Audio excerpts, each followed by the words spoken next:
Война в Украине идет уже год. Бессмысленная, жестокая война, поддержанная огромной частью российского населения. Война, цели которой никому не понятны.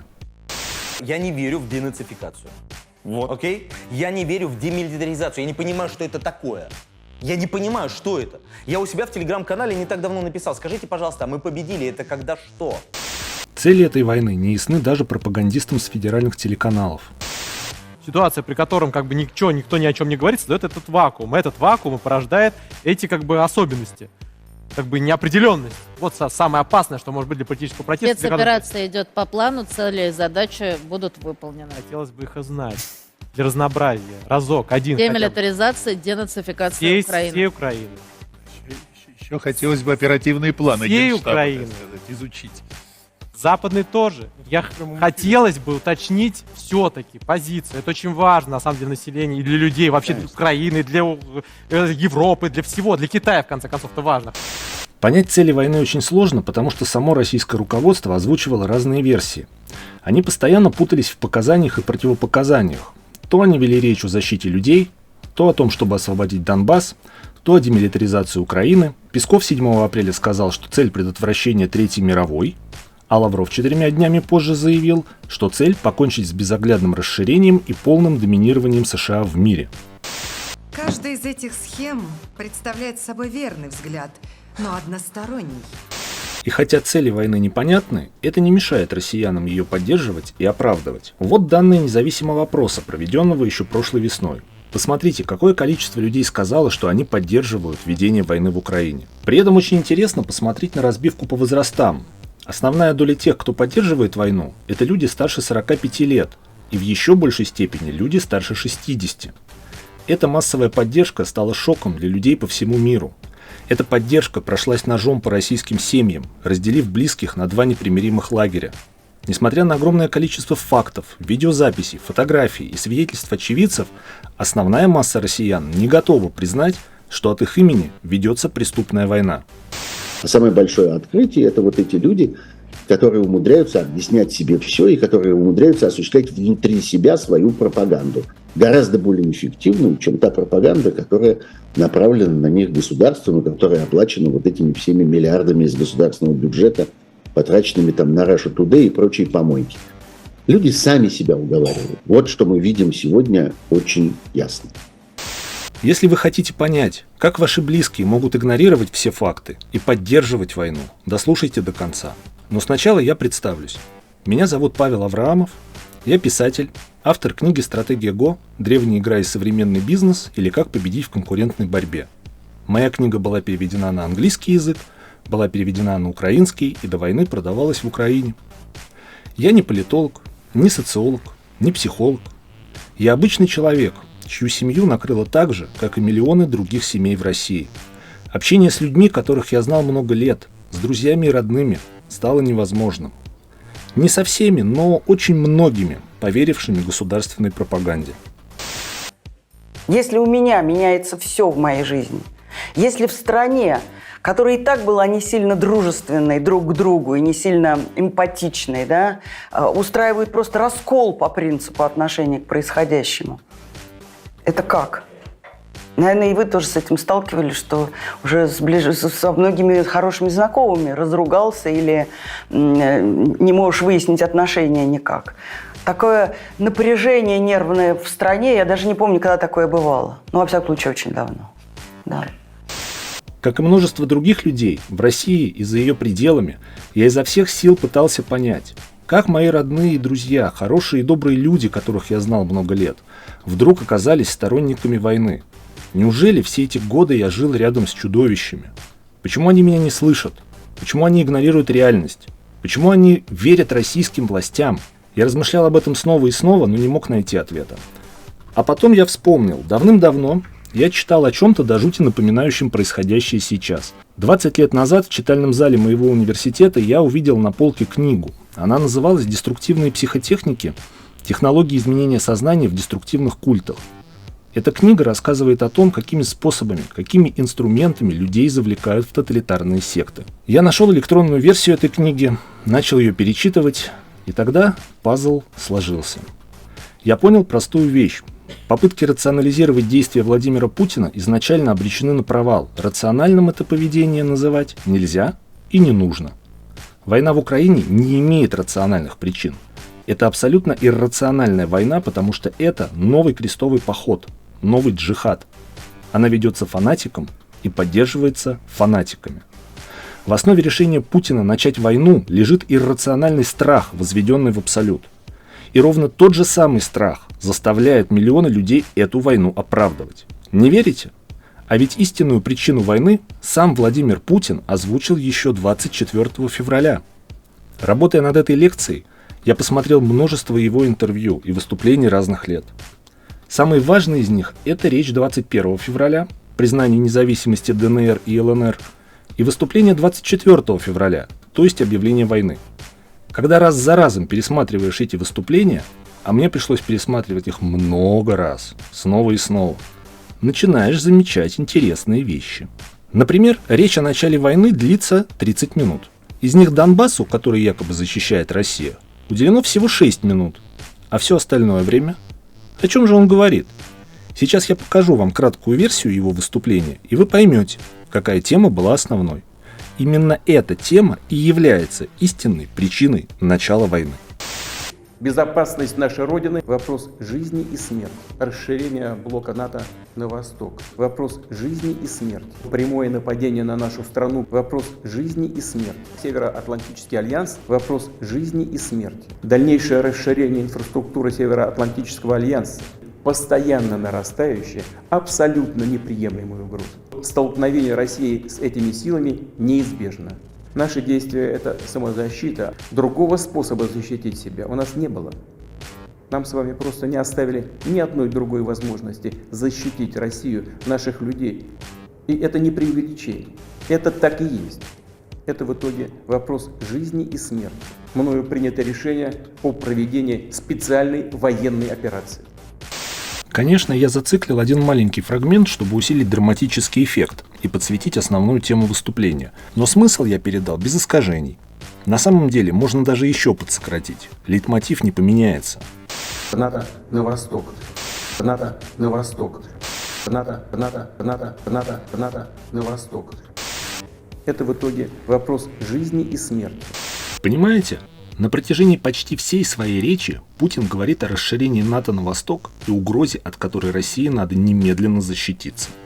Что касается выступления, посвященного признанию независимости ДНР и ЛНР, основную часть своей речи Путин тоже уделил военной теме, а вовсе не гуманитарным вопросам. Про НАТО и ядерное оружие он говорил много, про людей на Донбассе по остаточному принципу. Пентагон уже открыто ведет разработку целого ряда ударных средств наземного базирования, в том числе баллистических ракет, способных достигать целей на дистанции до 5500 километров. В случае размещения таких систем на Украине, они смогут поражать объекты на всей европейской территории России, а также за Уралом. Подлетное время до Москвы крылатых ракет «Томагавк» составит менее 35 минут, баллистических ракет из района Харькова 7-8 минут, а гиперзвуковых ударных средств 4-5 минут. Это называется, это прямо нож в горло. И они, не сомневаюсь, рассчитывают реализовать эти планы. Чего ты это взял? Я единственный это понимаю. И только у меня достало силы и желания действовать. Этот иррациональный страх и подтолкнул Путина начать войну. Вот только никто в это не поверил. То есть ты согласен, что эта причина ложная? Думаю, да. Я думаю, что о истинной причине нам не говорят. Понимаете, даже путинские сторонники ему не верят. Но удивительная особенность нынешней ситуации заключается в том, что сейчас Путин не врет и совершенно искренне говорит о своих мотивах. Просто он так много и часто врал на протяжении 20 лет, что сейчас, когда он говорит правду, никто ему не верит. Все решили, что это очередная путинская ложь и начали искать какие-то скрытые мотивы его действий. Почему? Потому что мысль о подготовке ядерного удара со стороны НАТО по территории России всем кажется параноидальным бредом, каковым она и является.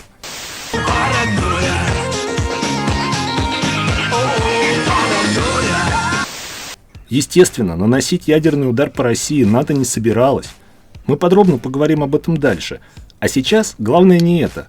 Главное, что в эту угрозу верит сам Путин.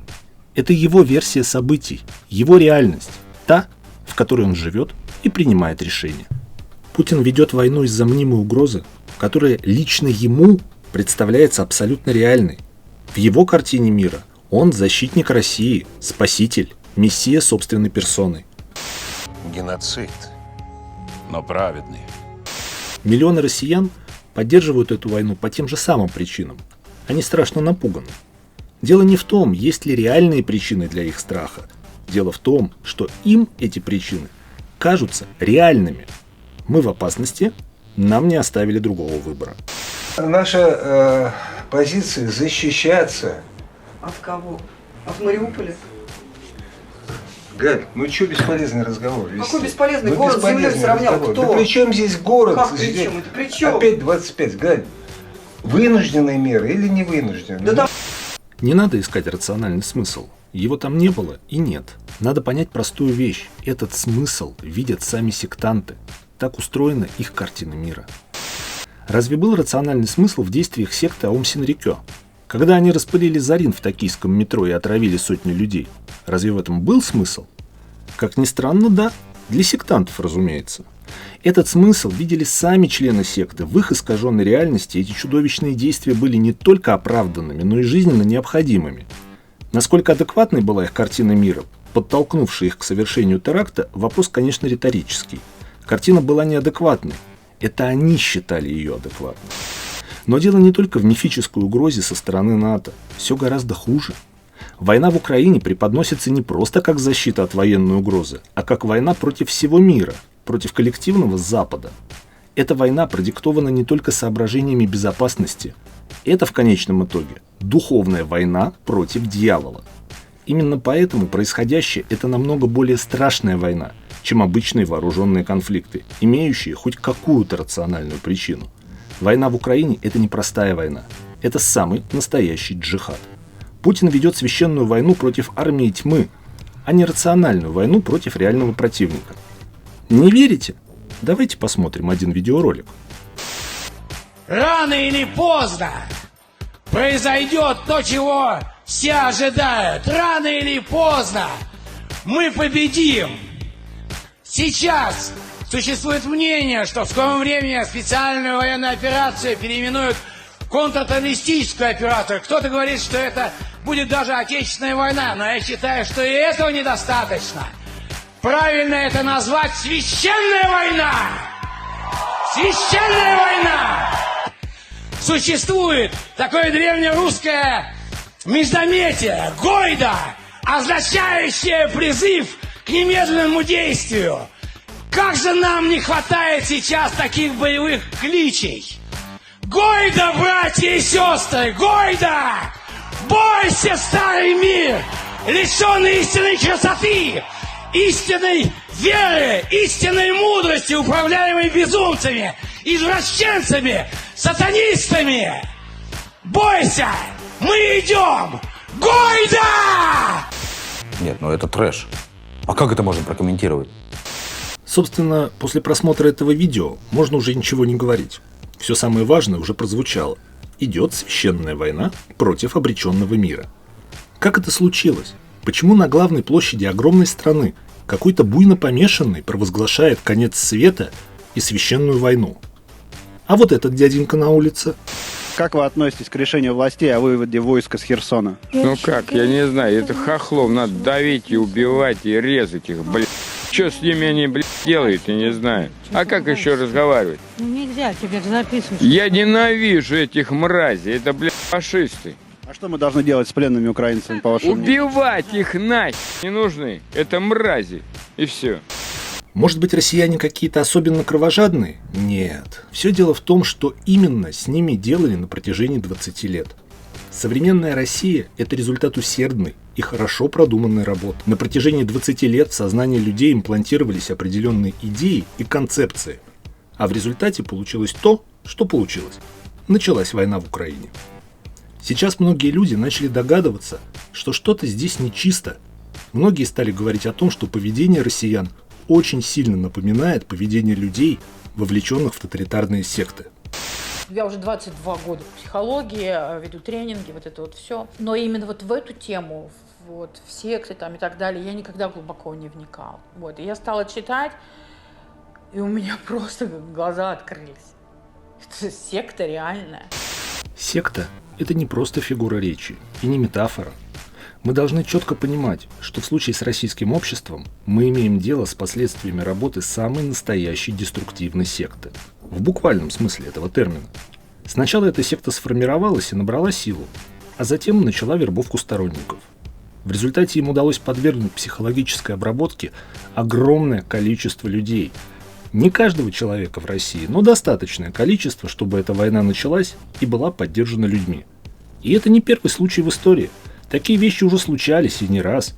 Целые нации превращались в секты и в далеком прошлом, и совсем недавно по историческим меркам. Вот, например, реакция людей на сообщение о смерти северокорейского диктатора Ким Чен Ира, отца Ким Чен Ына.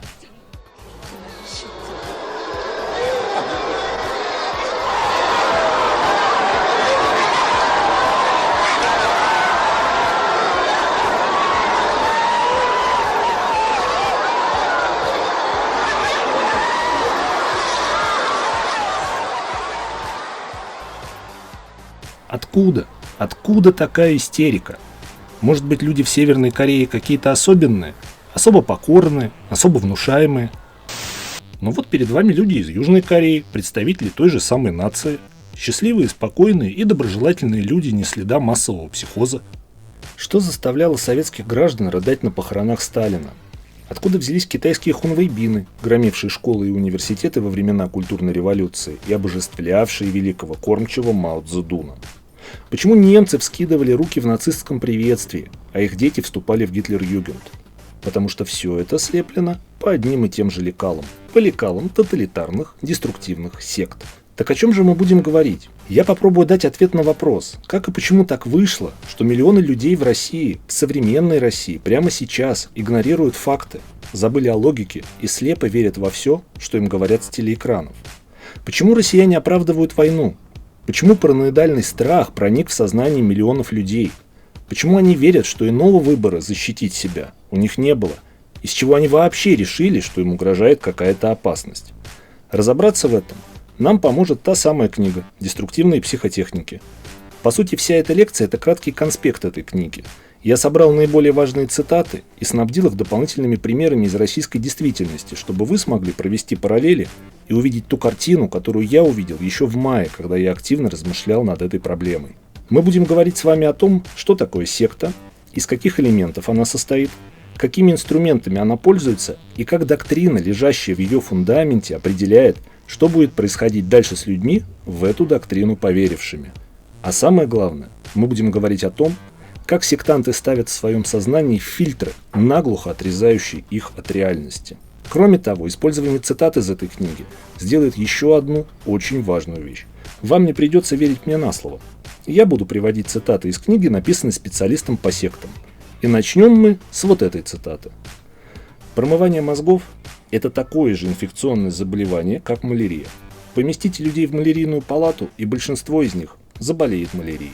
Поместите их в учреждение, где практикуется промывание мозгов, и большинство из них выйдет оттуда с промытыми мозгами. Здесь нужно сразу оговориться. Принадлежность к секте не освобождает от ответственности. Эта лекция не оправдание, а объяснение. За все совершенное сектой ее члены несут ответственность соразмерно их личному вкладу. Все, что я пытаюсь сделать, это объяснить вам механизмы. Кто предупрежден, тот вооружен. Понимание механизма – это уже половина дела. Возможно, вам станет легче благодаря этому пониманию. А может быть и нет.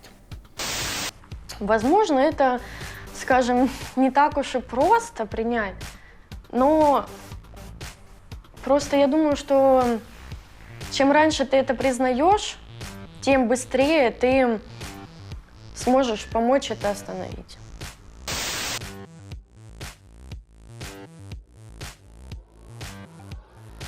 Первый элемент, который нам необходим, чтобы создать секту, это лидер, харизматическая личность. А я и в цари записаться могу. Да. Кто тут, к примеру, в цари крайний? Никого? Так я первый буду. Что такое харизма? Во-первых, это редкое качество или умение общаться, приписываемое тем людям, которые демонстрируют исключительную способность увлекать за собой толпу. Во-вторых, это Божий дар или приобретенная в результате самообучения психическая способность вызывать чудесные изменения в человеческом поведении. Грубо говоря, заставить других людей делать то, что ты хочешь. Отдадим должное Путину. Он действительно харизматический лидер. Он кажется чудовищно убедительным. Как сказал однажды Дмитрий Песков, с Путиным безумно сложно спорить. И это действительно так. Дело не в том, насколько Путин прав. Дело в том, насколько он в состоянии убедить людей в своей правоте. А это, согласитесь, две совершенно разные вещи. Вы знаете, это тихий, вкрадчивый голос. Тихий, вкрадчивый голос. Лидер группы воспринимается как авторитетная фигура. Это очень важно. Он должен казаться авторитетным человеком. Авторитетная фигура, обладающая знанием и способная разрешить все проблемы человечества. Но Путин, конечно, самый умный политик. Понятно. Самый умный политик. Ясно. В начале 2000-х, на фоне ушедшего в отставку старого и немощного Ельцина, Путин казался россиянам молодым, вменяемым и здравомыслящим. Казалось, что пришла долгожданная смена, что это спокойный и рассудительный руководитель, который сумеет решить множество накопившихся проблем. Он говорил правильные вещи, и людям было сложно не полюбить его. Врал он или нет, верил он сам в то, что говорил, или только притворялся, сейчас это уже не имеет принципиального значения. Главное, что Путин говорил то, что люди хотели услышать. Он озвучивал надежды и чаяния миллионов, и потому люди ему охотно верили. Такого, как Путин, полного сил, такого, как Путин, чтобы не пил. В процессе взаимодействия с последователями лидер группы сам начинает верить в то, что ему предназначена великая миссия спасения человечества, и любое свое действие оправдывает групповой философией трансцендентальности его миссии. Главное – судьба России. Это позволяет ему предъявлять такие требования к последователям, которые объективному постороннему наблюдателю кажутся противоправными и оскорбительными. 20 лет в России творилось беззаконие. 20 лет человеческое достоинство унижали всеми доступными способами. 20 лет насилие со стороны государства росло и росло. 20 лет жители других стран смотрели на россиян и не понимали, почему они терпят, почему не протестуют. То, что происходило внутри России, вызывало полное непонимание у всего остального мира. Однако объяснение было и остается очень простым. Все это оправдывалось защитой страны от внешних и внутренних врагов, которые стремятся разрушить Россию. Есть великая цель, великая миссия, и для ее достижения все средства хороши. Все как в сектах. Какой тип личности подходит на роль лидера секты? Многие сегодняшние лидеры некогда сами были жертвами сект, в которых применялся психологический контроль. Иногда люди, подвергавшиеся психологическому воздействию, с годами начинают практиковать на других техники, о которых узнали в секте. И вот он перед нами, никому неизвестный в начале 90-х полковник КГБ, неприметный выходец из одной из самых влиятельных сект 20 века – Комитета государственной безопасности. Сотрудник организации, чьими главными задачами были подавление инакомыслия, внедрение государственной идеологии в головы граждан и защита страны от всевозможных врагов, в том числе и внутренних. Путин принял идеологию этой организации много лет назад, а потом на протяжении всей жизни неуклонно ей следовал. Понятно, что не каждый бывший член секты непременно создает собственную группу, но есть некоторые типы личности, которые особенно к этому склонны. Многие лидеры сект страдают сильным комплексом неполноценности и противопоставляют себя обществу. Зачастую в детстве они были замкнутыми, одинокими детьми. Простой паренек из питерской подворотни, в смешных ботах «Прощай, молодость». Маленького роста, из бедной семьи. Добравшись до вершин власти, он старательно работал над образом настоящего мачо. А в попугаях-то я гораздо длиннее. Однако называть Путина просто закомплексованным ничтожеством неверно. Не надо недооценивать противника, это глупо и непродуктивно. Путин вполне образованный человек с нормальным среднестатистическим интеллектом. Он добился успехов в спорте, сделал карьеру, знает немецкий язык. Проблема в другом.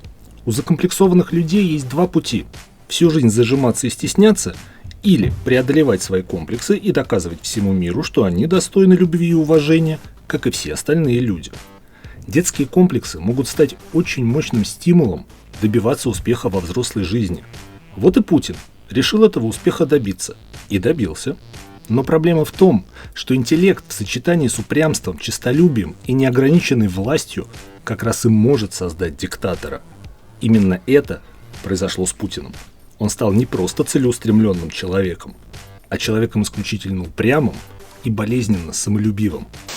Но мне кажется, что тот Путин, с которым вы встречались в 2001 году, это совсем не тот Путин, который сейчас, спустя 21 год, вот выступает перед Совбезом и отдает приказ. Так да не так. Про него тогда тоже очень многое было уже ясно. Да? Конечно. Конечно, абсолютно.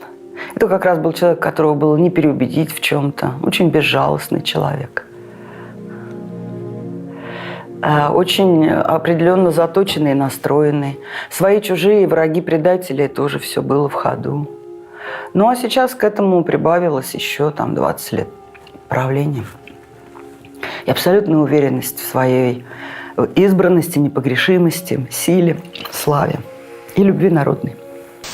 Здесь я должен сделать лирическое отступление и рассказать вам об очень важном понятии – туннеле реальности. Оно объясняет нам, почему один и тот же набор фактов может совершенно по-разному истолковываться разными людьми. Более того, из одного и того же информационного потока разные люди будут выдергивать разные сообщения, а остальные просто игнорировать.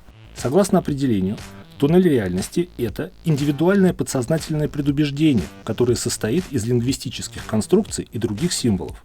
Согласно теории туннеля реальности, каждый человек видит мир в соответствии с подсознательным набором ментальных фильтров, образовавшихся из его убеждений и опыта. Понимаете? Это все равно, что надеть на людей очки с цветными линзами. Одному мир будет казаться розовым, а другому желтым. При этом сам мир остается разноцветным, просто восприятие искажается и становится однобоким. Начинается процесс автоматической фильтрации. Сигналы, которые не вписываются в туннель реальности, экранируются, а информация, которая хорошо увязывается с системой представлений, воспринимается как единственно верная. У нас голова устроена как такой большой, даже не компьютер, как такая корзина, наполненная такими сетками. И через эту сетку проходит не вся информация, а только то, что соответствует структуре, принятой в этом обществе. А сейчас будет самая важная цитата из деструктивных психотехник. «Наберите воздуха», как говорил Задорнов. Далеко не каждый из нас понимает, что карта реальности любого человека, какой бы эксцентричной и параноидальной она нам ни казалась, имеет не меньше смысла, чем наша собственная карта реальности. Люди становятся вегетарианцами, нудистами, коммунистами или змеепоклонниками по тем же причинам, по которым другие люди становятся католиками, республиканцами, либералами или нацистами.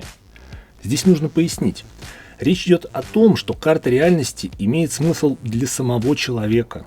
У нас с вами одни представления о реальности, у других людей другие, и каждый из нас считает свою карту реальности правильной, осмысленной, логичной. Если эти карты не совпадают, возникают противоречия между людьми. Иногда реальности разных людей оказываются настолько несходными, что осмысленное общение терпит полный крах.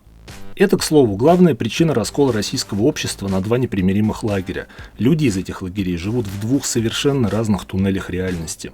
Мы поговорим о туннеле реальности сторонников войны дальше. Сейчас нам важно понять, что разные люди всегда видят нечто свое. Даже галлюцинирующему шизофренику кажется, что его видения реальны, потому он и гоняет чертей по всему дому. Все мы живем в своих пузырях, но между ними есть существенная разница. Одни описывают мир более точно и верно, другие подают реальность в крайне искаженном виде. Проблема Путина в том, что его туннель реальности – это туннель КГБшника, сотрудника силовых структур. У таких людей происходит профессиональная деформация. Им везде чудятся угрозы, враги, иностранные агенты, шпионы. И ради борьбы с этими угрозами, как они считают, можно пойти на что угодно. Игнорировать законы, прибегать к пыткам, даже организовывать политические убийства. Нужно быть сильным и непреклонным, чтобы каленым железом выжигать любую заразу, угрожающую Родине. Однако хотелось бы напомнить президенту России, право на веру и создание личного туннеля реальности не дает права использовать эту веру в разрушительных целях для прикрытия антигуманной деятельности. Как бы вы себя ни оправдывали, Владимир Владимирович, все эти 23 года вы совершали преступления. Много преступлений. Очень много. И самое страшное преступление – война, развязанная вами в Украине. Мне кажется, не в чем, я родине служу.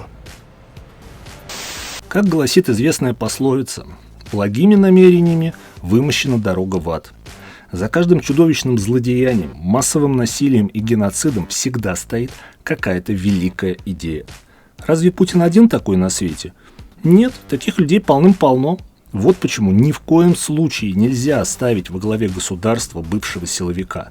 Никогда, нигде, ни при каких условиях. Впрочем, вернемся к разговору о лидерах сект. В чем мотивация, Лебовски? Зачем лжепророкам все это нужно? Эти люди жаждут не столько материальных благ, сколько внимания и власти. Власть – это наркотик. И лидеры сект приобретают зависимость от власти. Они хотят все больше и больше власти. Эти люди очень опасны, потому что они психически неуравновешены и в конце концов сами начинают верить в то, что пропагандируют. Чаще всего они действительно считают себя богом, мессией, гуру или просветленным учителем. Считаю своим долгом и смыслом всей своей жизни сделать все для России, для ее настоящего и будущего. О привязанности к грубому материальному миру этих пророков свидетельствует их роскошный образ жизни, недвижимость, в которую они вкладывают миллионы долларов, и крупные предприятия, чьи акции они активно скупают. Не секрет, что лидеры сект – это очень богатые люди. Владимир Путин не является исключением. Вот его знаменитый дворец в Геленджике, в который было вложено больше 100 миллиардов рублей. Несмотря на образ спасителя русского мира, это не мешает ему быть человеком, который очень любит роскошь.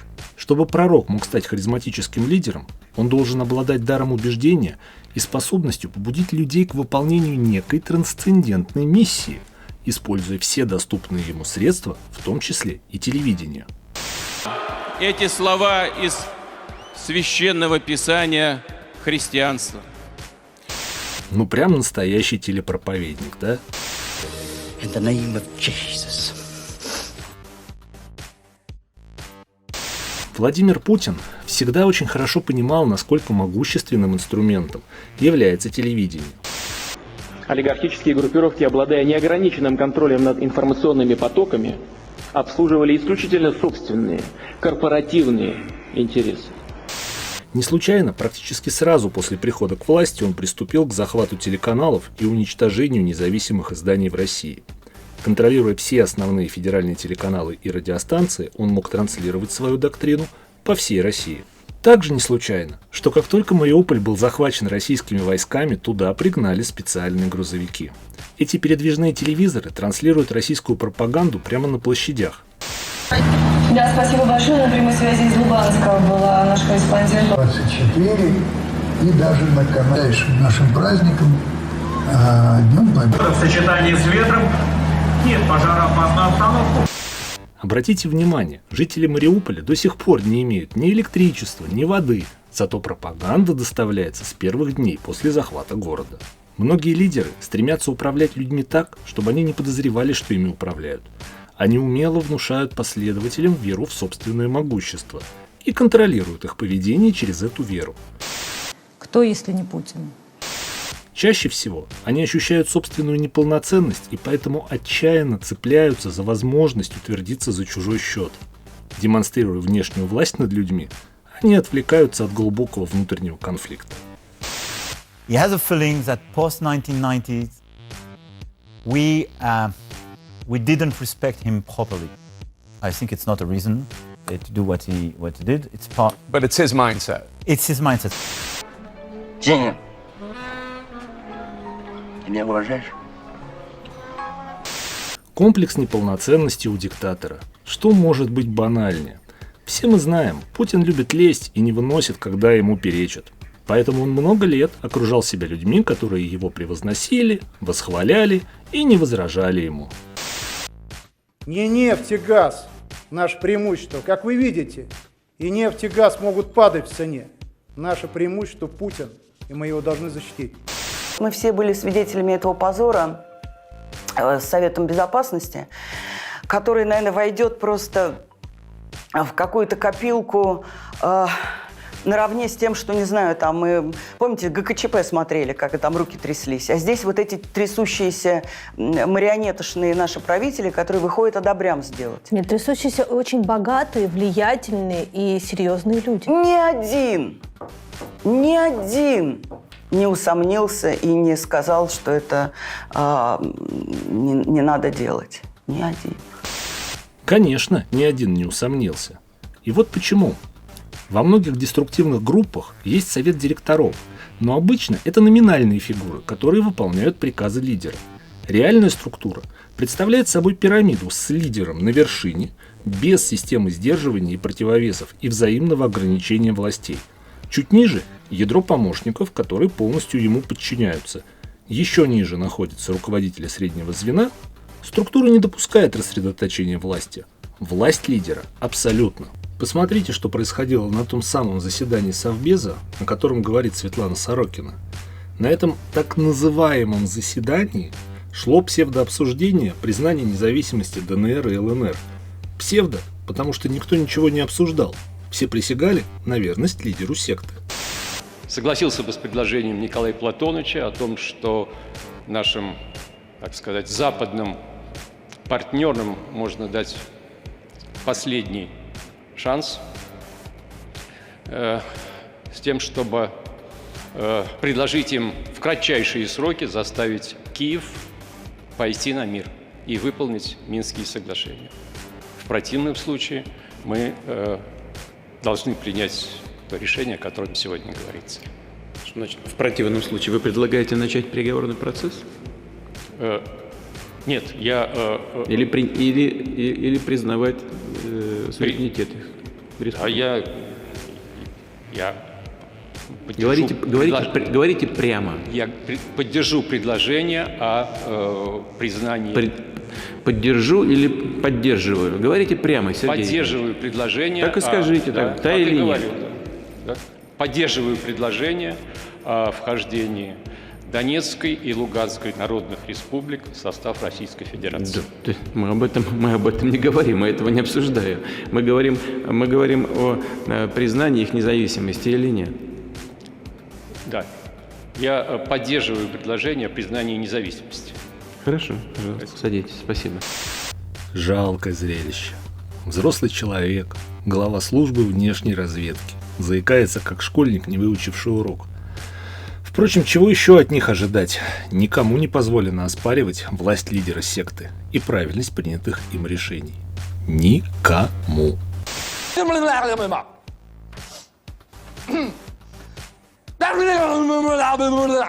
Что значит, в противном случае вы предлагаете начать переговорный процесс? Мы об этом не говорим, мы этого не обсуждаем. Мы говорим о признании их независимости или нет.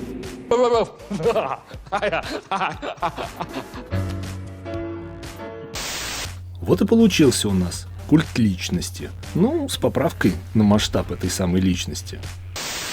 Он самый мудрый и самый добрый, он солнцеликий, богоподобный.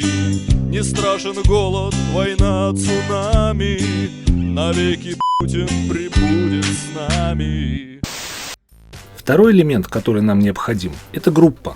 Одного лидера недостаточно, нам нужна какая-то команда последователей.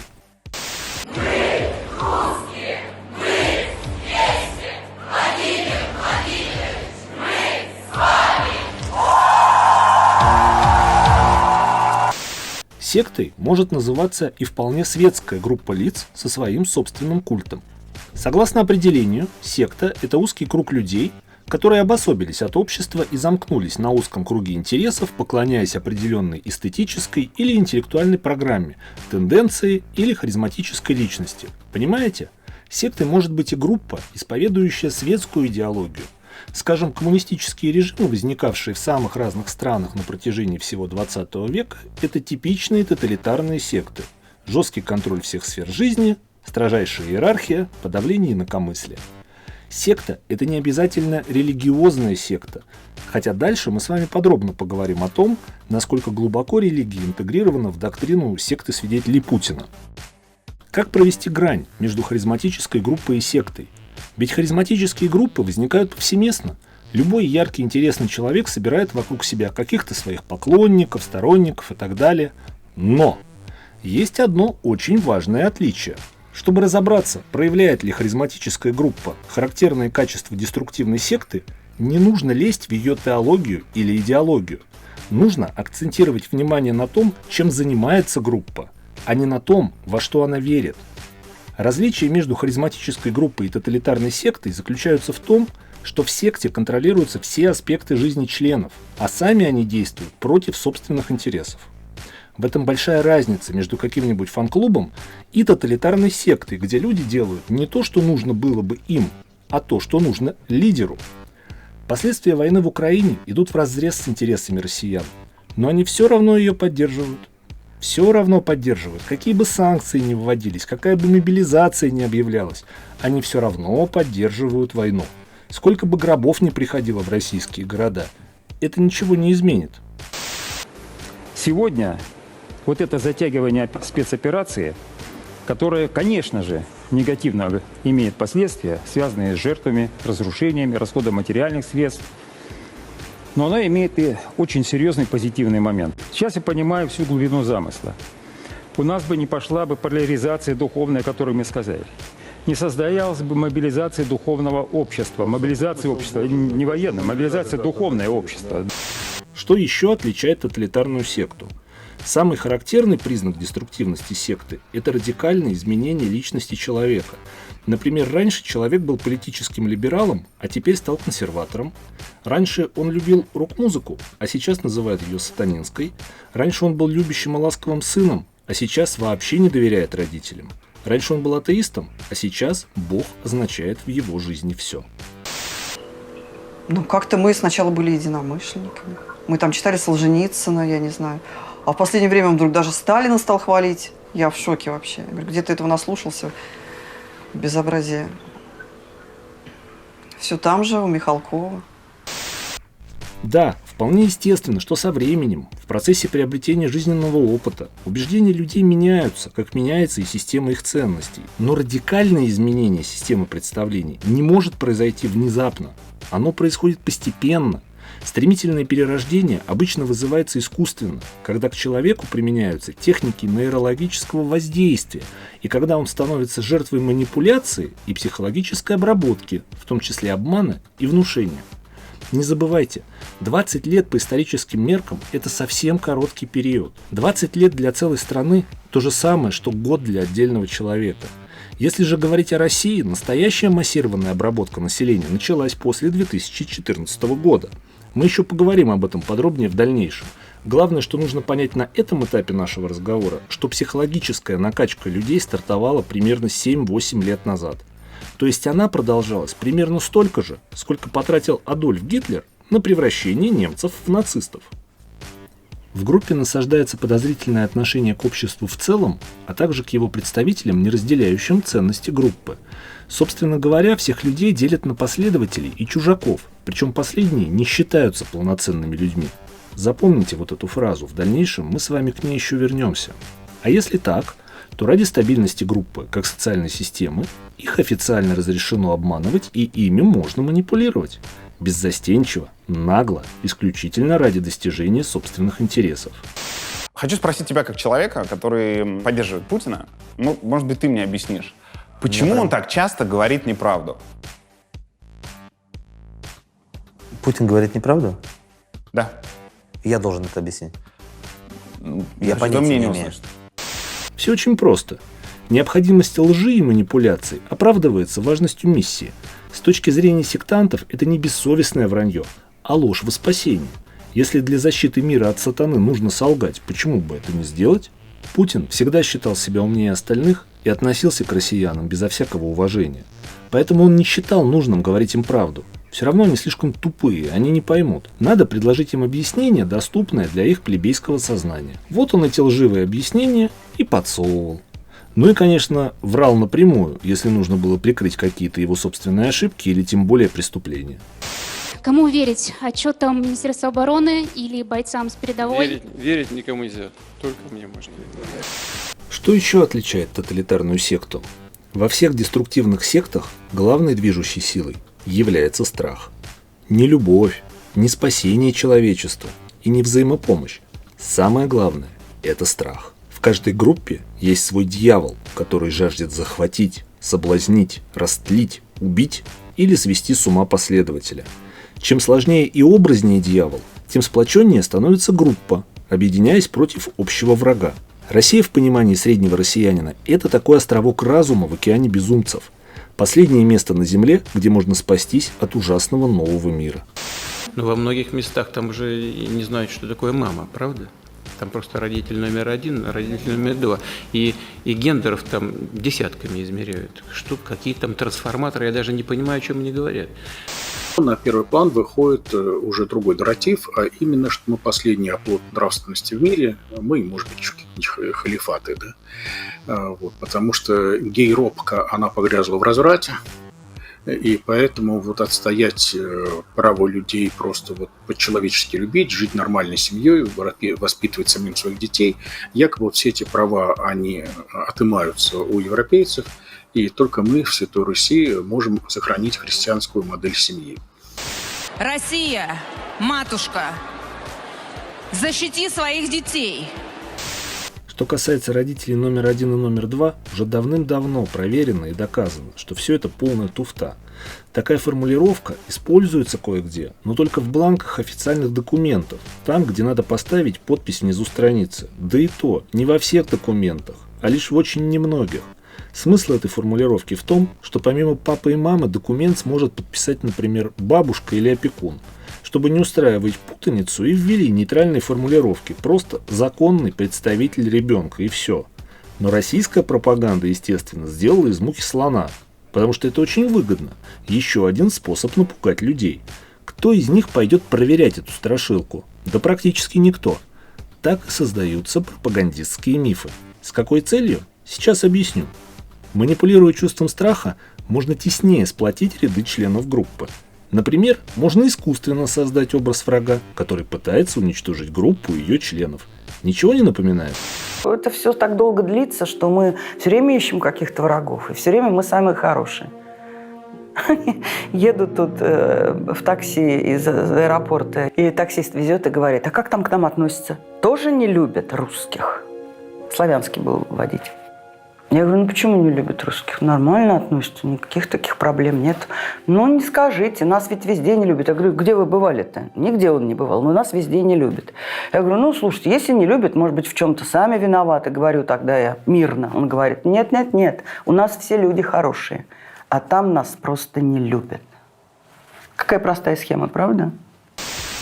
У каждой группы есть свои враги, большие и малые, открытые и законспирированные. Врагами могут быть психиатры и психотерапевты, политические и экономические системы вместе с их представителями. Например, коммунизм и коммунисты, капитализм и капиталисты, метафизические сущности вроде сатаны, злых духов и инопланетян, а также жестокие законы природы.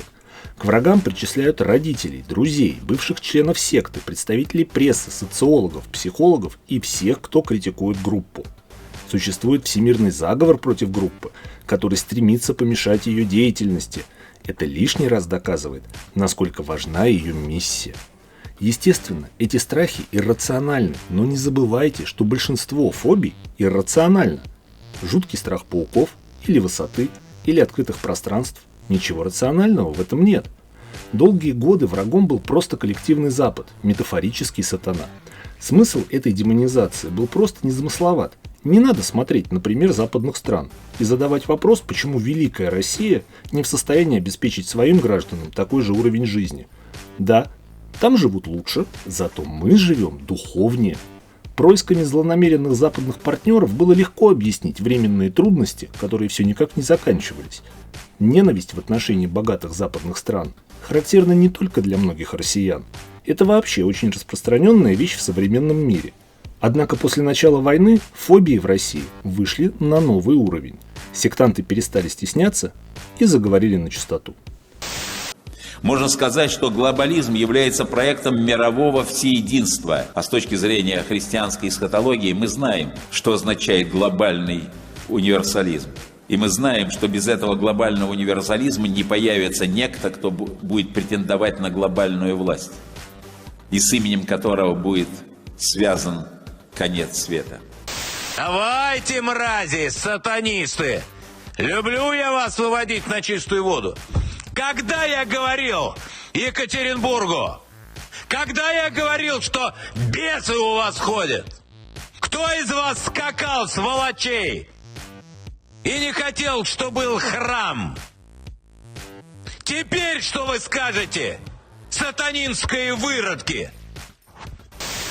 Священная цель России – остановить верховного властелина ада. С таким заявлением выступил зампредседателя Совета Безопасности Дмитрий Медведев. В Телеграме он опубликовал развернутое поздравление с Днем народного единства. В своем обращении экс-президент России использовал духовную символику и жесткие выражения в адрес противников, которыми он видит часть умирающего мира, кучку безумных нацистов, наркоманов и их приспешников. Кто или что сейчас главный враг для России? Сатанизм. Самый главный враг для нашего государства – это сатанизм. Надо акценты ставить конкретно и не стесняться. Я думаю, православная церковь должна провозгласить Зеленского как официально приход антихриста. Официального антихриста.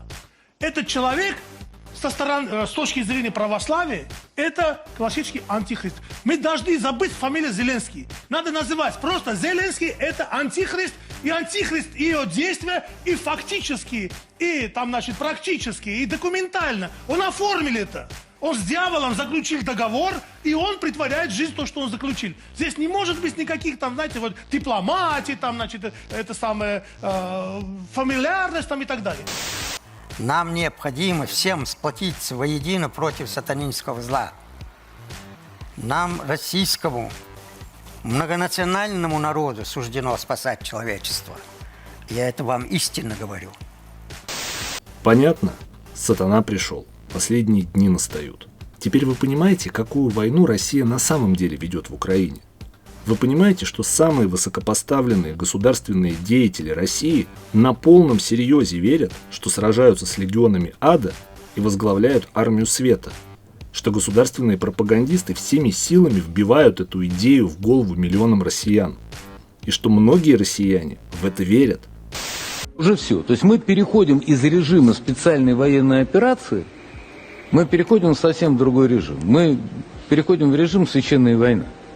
Ну так реально. Это режим священной войны. Нам противостоит 50 стран, которых объединяет сатанизм. Вам еще не стало страшно? Мне стало.